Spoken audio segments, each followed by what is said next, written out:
All right, so they brought in a lot of money and stuff, but it also just kind of sucked to have them here. Is the Big 12 better off without Texas and Oklahoma? This is Locked On Big 12.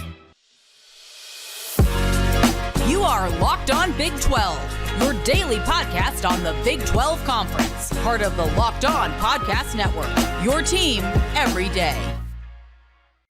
Happy Thursday, everybody. Welcome into Locked On Big 12. I'm Drake Toll from ESPN Central Texas. That is Robbie Triano, former producer at SiriusXM and now host of Hey, It's Robbie. Did I get that right? It's Hey, It's Robbie? I'm Robbie. Yeah. Hey, I'm Robbie. I couldn't say that I'm Rob. That would confuse others. The way this show is going to work, by the way, thanks for making Locked On Big 12 your first listen every single day. The way this game is going to work, I'm going to ask a question and Robbie's going to answer it. And the first question is, Robbie, so you got a little Twitter back and forth where you had a passionate response to whether or not the Big 12 is better without Texas and Oklahoma. The floor is yours. Yeah, thank you for having me. And this was kind of spurred because I think the Big 12 that we know and love is now officially done. Like when Texas lost in that final, 50 seconds of that Washington game, which was just an unbelievable game, by the way.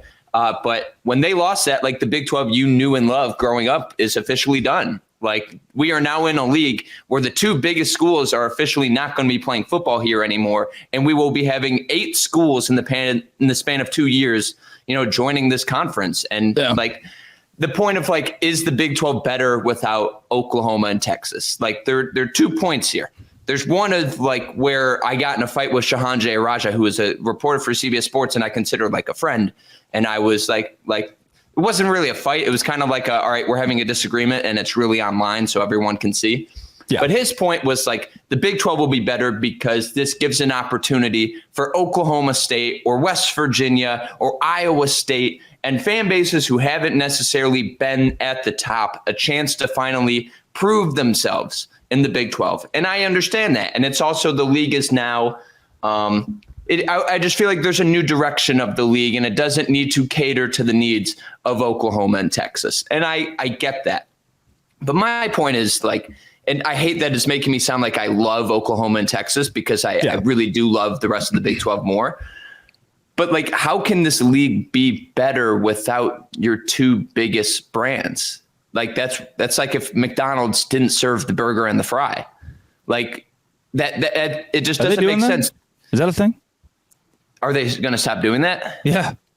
If that's what the Big 12 is right now. And I'm not saying that the rest of the, the McChickens or the apple pies suck or can't stand on their own. But the Oklahoma and Texas not only bring in so much money to the league, but the reputation that you have, especially on Oklahoma's side, that every year you can't count out the Big 12 or the Big 12's name has to be mentioned every year when it comes to the elite in college football because of those 2 programs. And when you go to the seat at the table for a Fox or an ESPN or an NBC or a CBS and future deals, you can say we have these 2 things to sell to you. So when people say the Big 12 is better without them, I don't know if you necessarily believe that.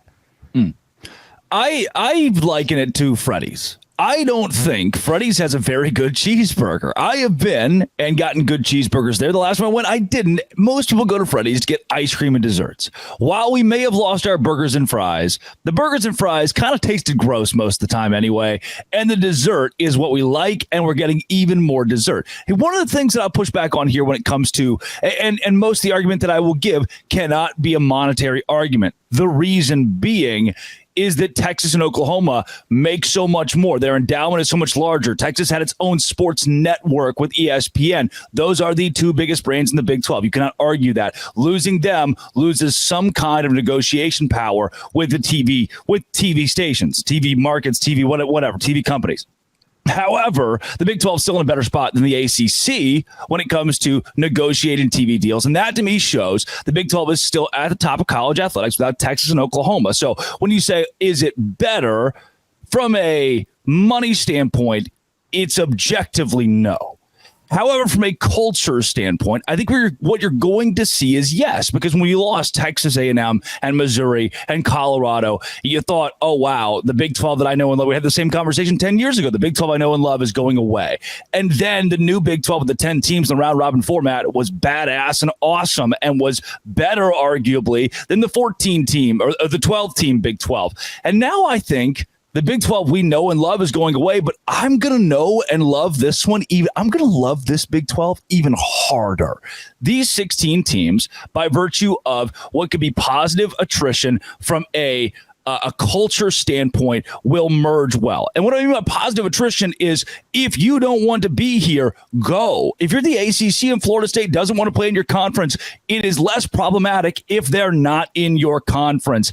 Even if that means you're taking a hit from a money standpoint. Great example. Quarterback commits to Baylor. Quarterback decommits to Baylor at the midnight hour. Got a call from the coach. I said, Coach, how do you feel? He goes, if the kid doesn't want to be here, get out. We don't want you here. There's no point in having you in our locker room if your intent is to transfer. For that reason, I believe culturally, the Big 12 is in a better spot. So I get that. Like there's less, I would say, annoying voices in there. And there's an ability now for the league to kind of make their own stamp without those two things. And I think that is it's great for the league. And I think that's what makes this league very interesting moving forward. But is it best for the league? And maybe I will be proven wrong. But you now look at, let's say, like the Power 2 that everybody says, the Power 2. And I don't necessarily agree with that because I think there's so many teams in the SEC and Big Ten that are honestly just not very good at all, but get a lot of credit.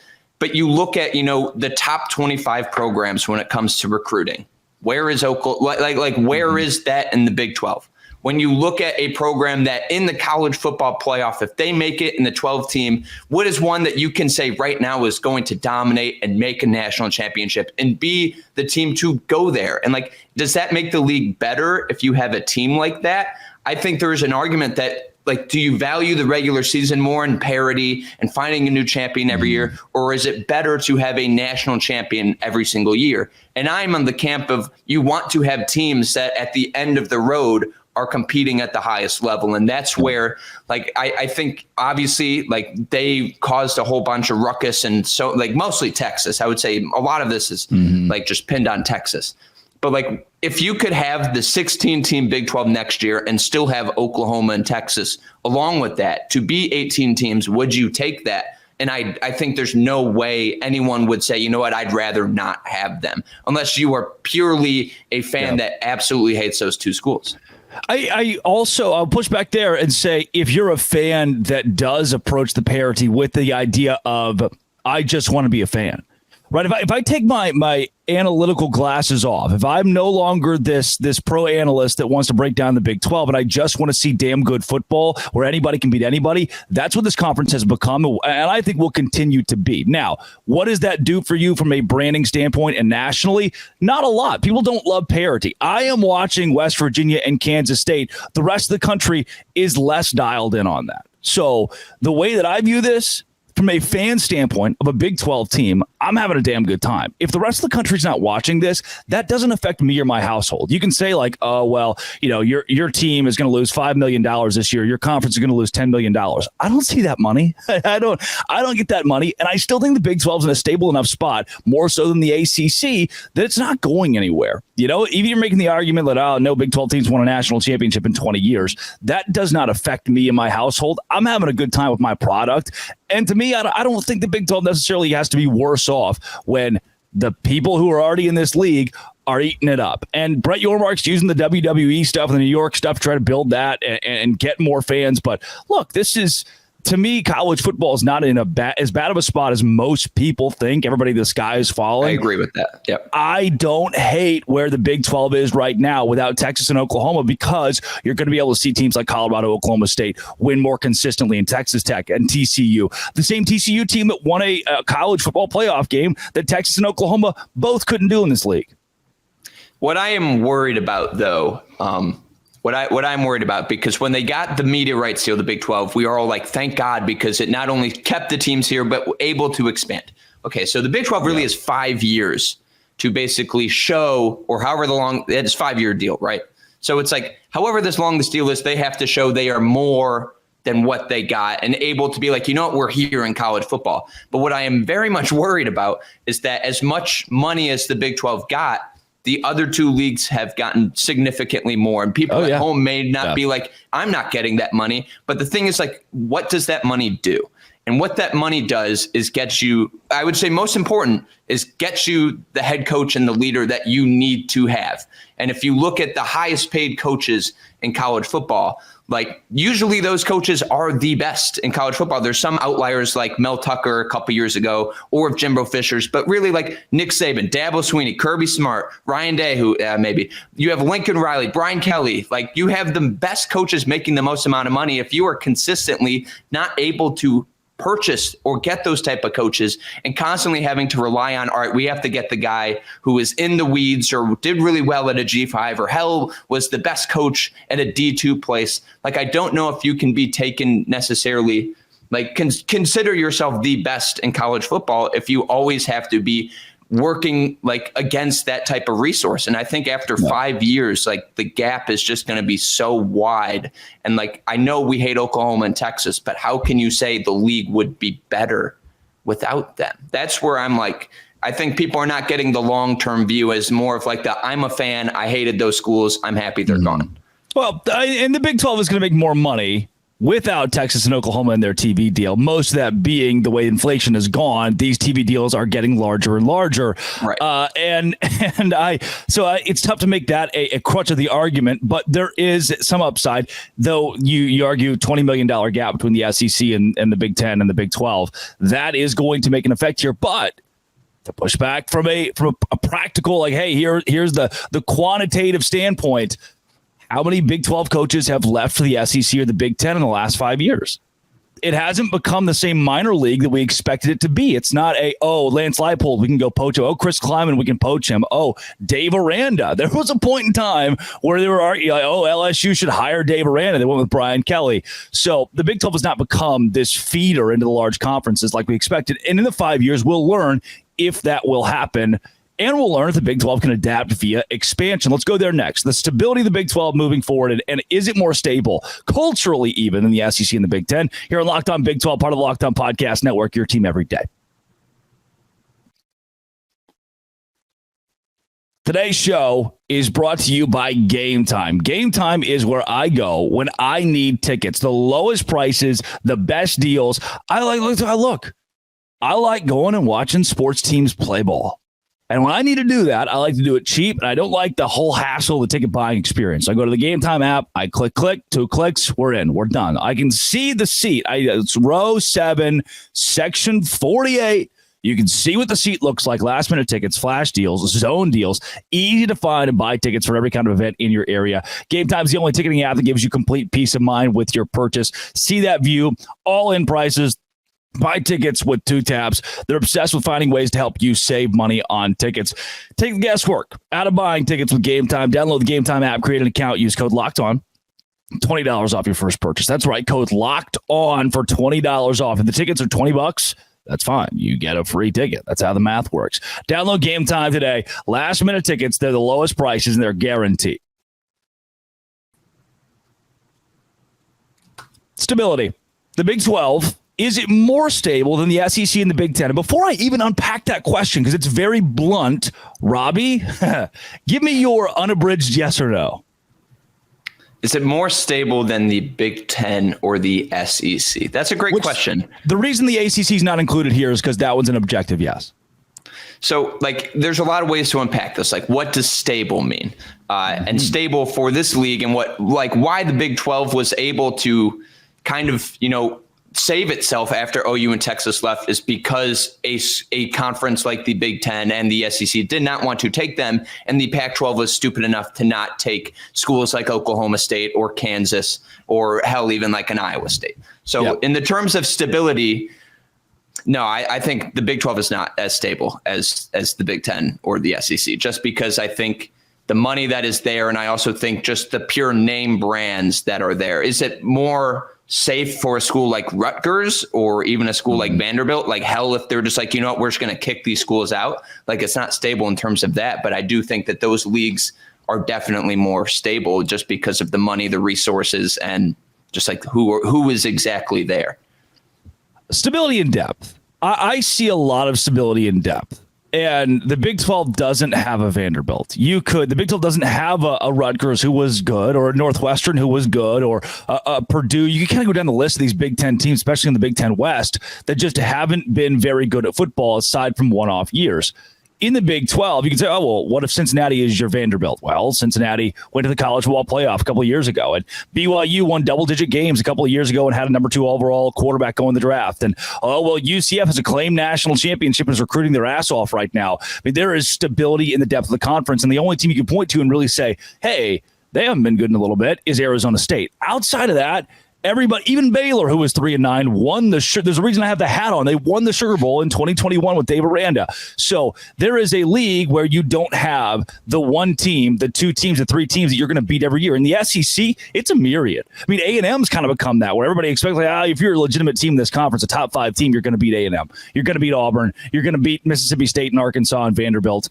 And in the Big 10, with the addition of 4 teams out west, there's something to that as well. I mean, they're bringing in the USC and Rutgers playing in November in the Northeast. To me, is less stable than what the Big 12 gives you. Well, what does that mean to you? Like stable as in they're going to get uneasy and try to leave, or like stable is like what?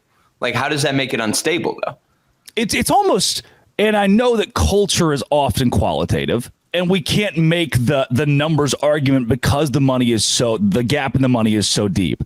But from a culture standpoint, hey, this conference just has the upward trajectory right where it needs. They have it all figured out. It feels like the Big 12 has it all figured out. Brett Yormark knows what he wants to do, where he's going to go, and it makes sense. The 4 new teams he added from out west, they make sense as the blue-collar brands that got left out and forgotten in the Pac-12, and they have something to play for and feel like they can contend in the Big 12. Whereas for a USC going to play Rutgers, that I don't think that makes sense in the realm of college football. Right? From a traditionalist standpoint, especially, that doesn't say stability to me. And maybe that is more of that's just how my tummy feels today. There is a little bit of that to this. I can't lie. There's not a number I can tap onto it. But to me, that doesn't scream stability. So first of all, I just want to give a disclaimer. Like, I love the Big 12, and it seems like I hate everything about it. Like, I work, for the people who don't know, I worked and covered for the Big 12 for about 4.5 years. And I've been the one who's I hate Oklahoma and I hate Texas. Yeah. But here's my biggest concern. I say all that. My biggest concern is that by the end of, let's say, the Big 12's new media rights deal with Fox and ESPN, let's say Oklahoma State wins the Big 12 every single year. And let's say they go to the college football playoff and make a national championship game and become a consistent winner. Let's say the SEC then knocks on the door, knock, knock, knock. Hey, we can give you even more money. We can give you exactly what you want because you have proved that you can do it at the biggest stage, just like Oklahoma and Texas did. That's where I don't think the Big 12 is stable, and where I trust the Big 12 is because they have Brett Yormark and a whole mess going on the East Coast of the country in the ACC. Yeah. So that's where I don't think the Big 12 is as stable, but where I think I can't believe I'm saying this might actually help the Big 12, but the Big 12 is a league with so much parity. I think it's very difficult for the league right now to have a consistent winner like that, to get relegated up to one of those leagues right now. And we've seen that over history. Like, how many of the past Big 12 title games have been between different teams? And now that we add completely new teams to the league, and I don't know what it's going to look like. And that is the intrigue to it. But is that enough for it to be one of the best conferences in college football? I don't necessarily know. I'm going to agree with you there. I don't think that it is. There's not a competitive nature between the Big 12, the SEC, and the Big 10 right now. There's not. And I can't sit here and make the argument that from a monetary standpoint, those leagues are in the same conversation, because it really is a power too. But where that can change is expansion from what's happening out east, and also consistent winning. Think about Clemson. Clemson was not a big brand in college football 15 years ago. Nobody cared. I mean, that was just the little brother in South Carolina. And that the way that changes is consistent winning. This random program starts consistently winning. I say random, they have won championship in the 90s. So if you can replicate that with a Kansas State, if you can replicate that with somebody in the Big 12, you there? Somebody in the Big 12, then you're in business. Let's go there next. The expansion conversation. This is Locked On Big 12, part of the Locked On Podcast Network, your team every day.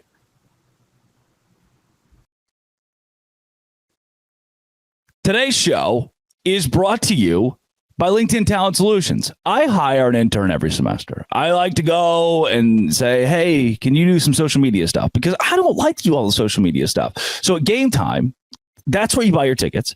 At FanDuel, that's where you make your bets. And at LinkedIn Talent Solutions, that's where you make your hires. And in the new year, it's easy to make a hire. They're not just another job board. 86% of small businesses get qualified candidates within 24 hours. Small businesses rate LinkedIn Jobs #1 in delivering quality hires, just like Game Time's #1 and FanDuel's #1.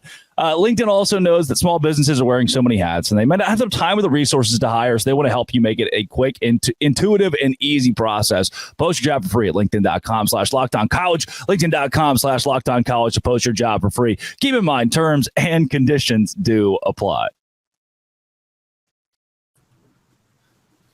Oh, Happy New Year. The Big 12's expansion resolution in 2024.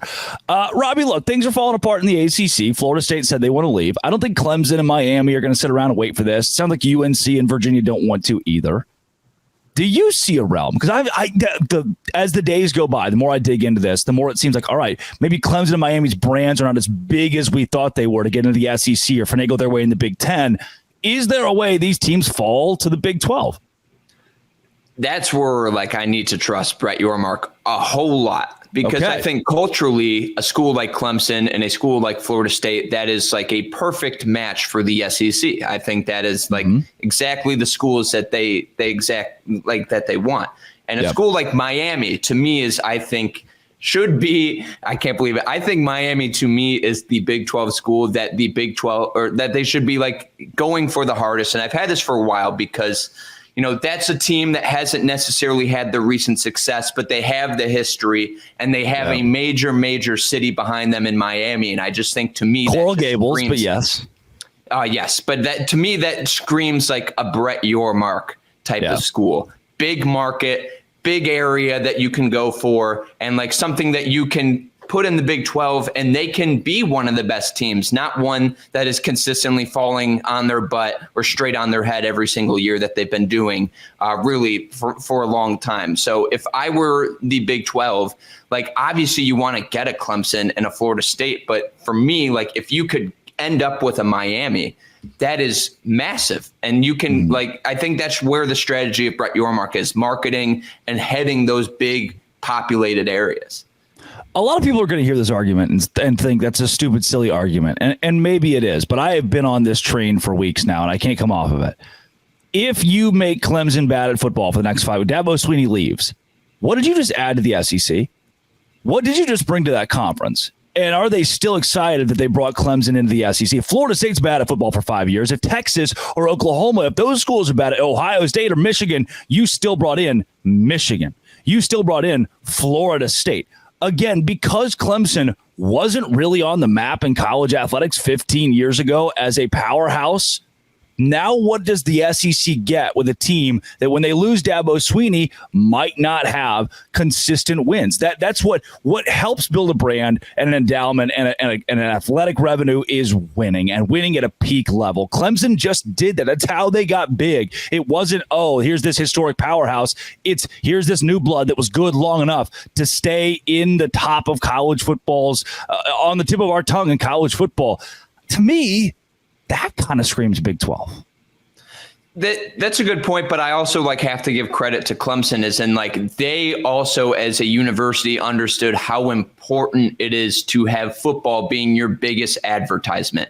And that is one of the schools when it comes to putting in money and resources. And Clemson is among the best and knowledge called football and investing. And I don't know if there's necessarily a Big 12 school here that not only has the funds, but is willing to do that. There are some that I give a lot of credit to, like a school like Texas Tech is like, NIL, we need to do this thing. Like, we need to put the money behind that. And I think that's a school that has the investors to do that. You have a school like TCU, who obviously, and like Baylor as well, but like, are there going to be enough schools to be like, you know what, we need to literally go all in? Like, we may lose money some year, but we need to make a major investment. And also, like, the enrollment of Clemson just completely skyrocketed after they've done that.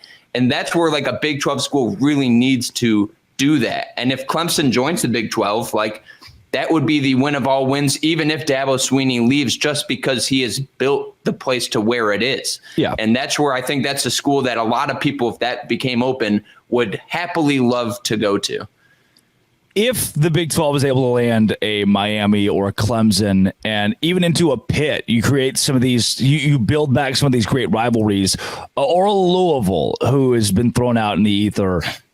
Is there a way this conference is competing to be a power three? I mean, does it feel like there's still such a sizable gap that the Big 12 will never get respect?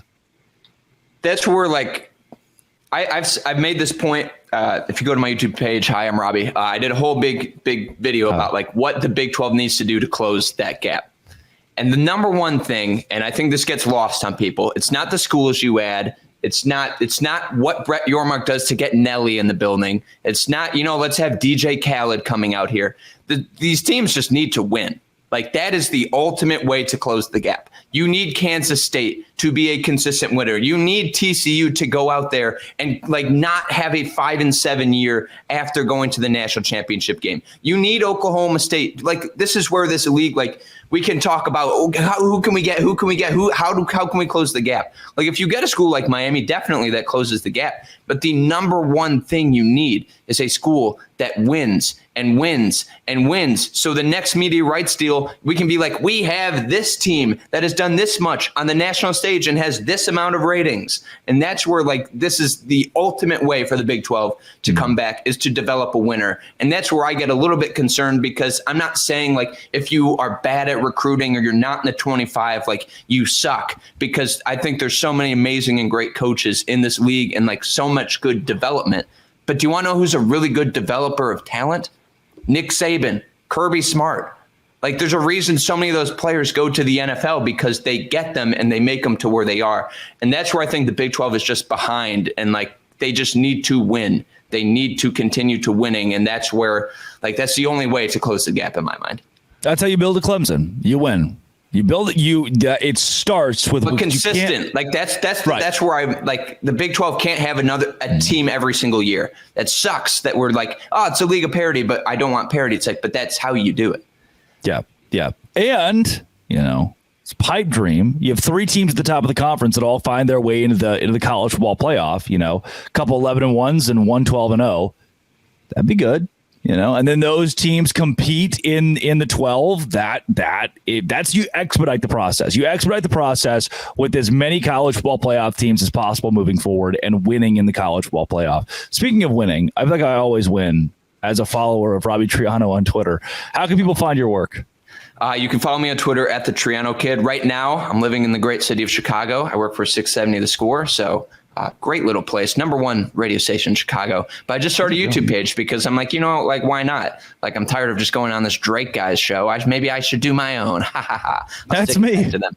Yeah. Right?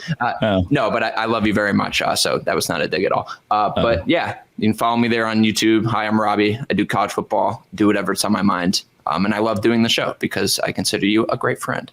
Thanks, Robbie. I just subscribed to you on. I'm just subscribing to you on Hi, I'm Robbie with the Locked On Big 12 channel. Thanks for joining Locked On Big 12. I've missed you. Yeah, I missed you too. But to the people at home, I love your school. I don't want to say Oklahoma and Texas is all better than you. I'm just saying they kind of help. They're good. They're good. They're big, but they're kind of stinky to be around sometimes. Oh, also, before we leave, I asked this, what do you think out of all the Big 12 schools is the broken ice cream machine? Like, which school is the broken ice cream machine at McDonald's? Because I had one and I don't think you'll like it. Okay, who is it then? Who's yours? No, I want your guess first. I need your explanation for why it's your broken ice cream machine, so I know exactly what you're. So I'll give you So when you have the ice cream at McDonald's or the McFlurry, it is so delicious. But the thing is, like, most of the time it's broken. But when it is working, oh my God, it's good. It's great. So what school is that? Oh, wow. The thing is, you're going to have to go with an irate 8 team because there's no way to have a sample size of ice cream machines for the new guys. And is it Baylor? It's Baylor. It has to be. When they're at the best, they are so good. Yeah. But like when it's broken, oh my God, it sucks. Throw it away. Yeah. Because TCU and Tech have been there have been some consistent teams in the irate 8, and Baylor's not one of those. Baylor's one of the, you know what, this year I'm going to win. I'm just going to win. And then next year I'm going to go 3-9. You take that. This year was a broken ice cream machine year. Definitely. This has been, it always will be. Thank you guys for being here. It was great to have you. I'll see you guys tomorrow. Locked On. Thanks for making it your first listen every single day. Dose Grande.